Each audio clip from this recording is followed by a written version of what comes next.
Assalamualaikum warahmatullahi wabarakatuh. Yang terhormat Ibu Nastiti Novitasari, Magister Pendidikan sekaligus dosen pengampu mata kuliah pemberdayaan masyarakat, dan teman-teman sekalian yang saya banggakan.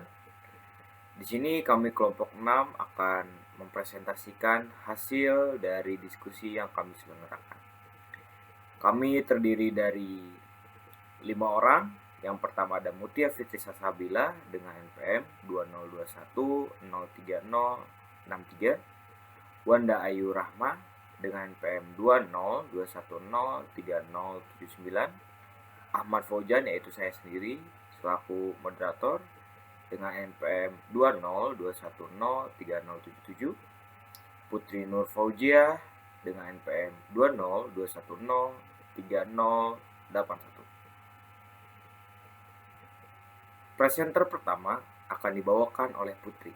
Dipersilakan kepada Putri untuk memberikan materi yang akan disampaikan. Terima kasih. Baik, terima kasih moderator. Di sini saya akan menjelaskan mengenai partisipasi atau definisi dari partisipasi masyarakat. Dalam konteks pembangunan Adisa Smita tahun 2006, mengatakan partisipasi masyarakat adalah keterlibatan dan pelibatan anggota masyarakat dalam pembangunan, meliputi kegiatan dalam perencanaan dan pelaksanaan yang berupa implementasi, program atau proyek pembangunan yang dikerjakan di masyarakat lokal.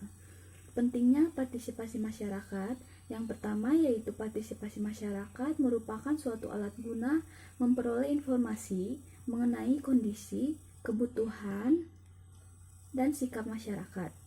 Yang kedua, bahwa masyarakat akan lebih mempercayai program atau proyek pembangunan jika merasa dilibatkan dalam proses persiapan dan perencanaan.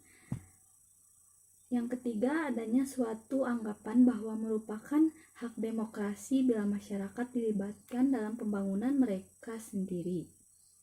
Baik, selanjutnya itu faktor dari partisipasi masyarakat. Menurut Amstein tahun 1969, tingkat kemampuan seseorang berpartisipasi dalam suatu program ditentukan oleh tingkat pendidikan dan pengalamannya.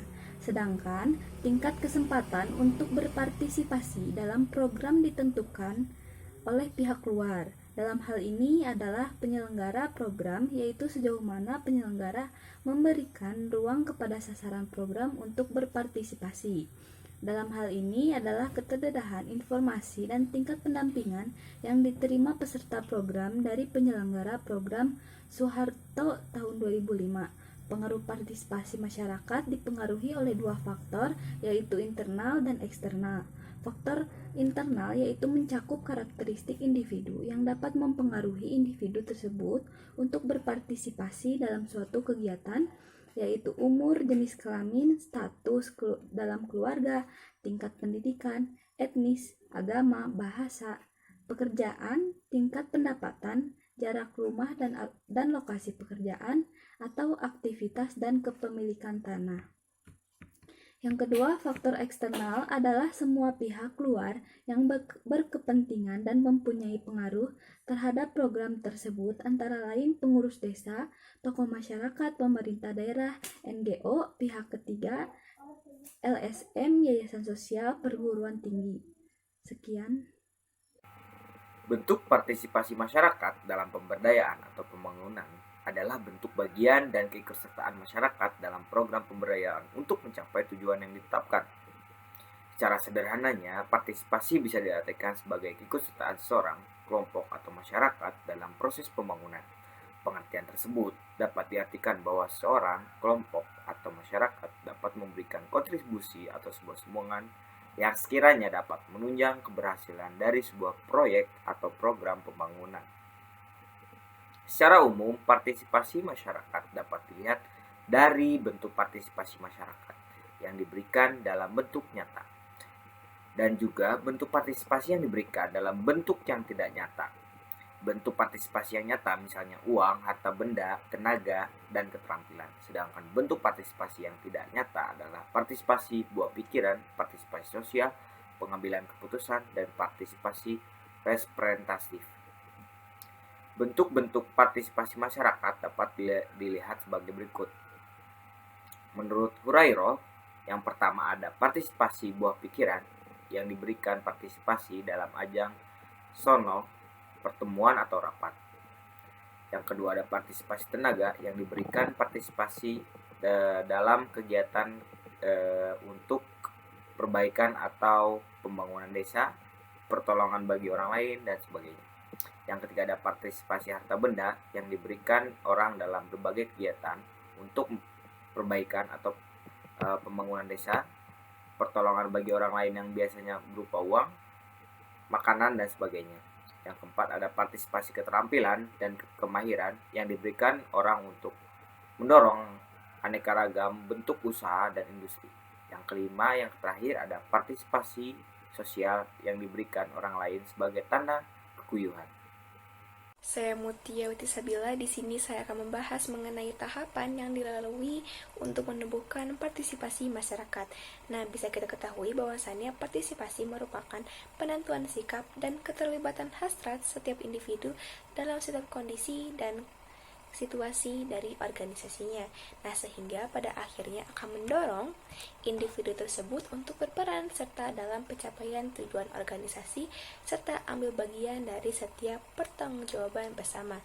Nah, ada beberapa tahapan dalam partisipasi ini. Yang pertama, tahap-tahap partisipasi. Nah, pada umumnya setiap program pembangunan masyarakat selalu ditetapkan sendiri oleh pemerintahan pusat, yang mana dalam hal ini lebih mencerminkan sifat kebutuhan kelompok-kelompok elit yang berkuasa dan kurang mencerminkan keinginan dan kebutuhan dari masyarakat tersendiri. Nah, karena itu partisipasi masyarakat dalam pembangunan masyarakat perlu ditumbuhkan dengan dibukanya sebuah forum yang mana akan menampung, memungkinkan masyarakat berpartisipasi langsung di dalamnya proses pembangunan keputusan tentang program-program pembangunan di wilayahnya. Nah, yang kedua adanya tahap partisipasi dalam perencanaan kegiatan. Nah, dalam tahap ini masyarakat sekaligus diajak dan turut untuk membuat keputusan yang mencakup perumusan tujuan, maksud, dan target. Nah, selanjutnya ada tahap-tahap partisipasi dalam pelaksanaan kegiatan. Nah, dalam tahap pelaksanaan ini harus diartikan sebagai pemerataan sumbangan masyarakat dalam bentuk tenaga kerja, uang tunai, dan lain sebagainya. Nah, yang selanjutnya ada tahap partisipasi dalam pemantauan dan evaluasi kegiatan. Nah, ini sangat diperlukan karena dalam hal ini partisipasi masyarakat mengumpulkan informasi yang berkaitan dengan pengembangan kegiatan serta perilaku aparat pembangunan di masyarakat. Nah, yang selanjutnya yang terakhir adanya tahap partisipasi dalam pemanfaatan hasil kegiatan. Nah, di mana partisipasi dalam hal pemanfaatan hasil pembangunan ini merupakan unsur paling terpenting sebab tujuan pembangunan ini untuk perbaikan mutu hidup masyarakat. Di samping itu juga pemanfaatan hasil pembangunan ini akan merangsang kemauan dan kesukarelaan masyarakat untuk selalu berpartisipasi dalam setiap program pembangunan yang akan datang.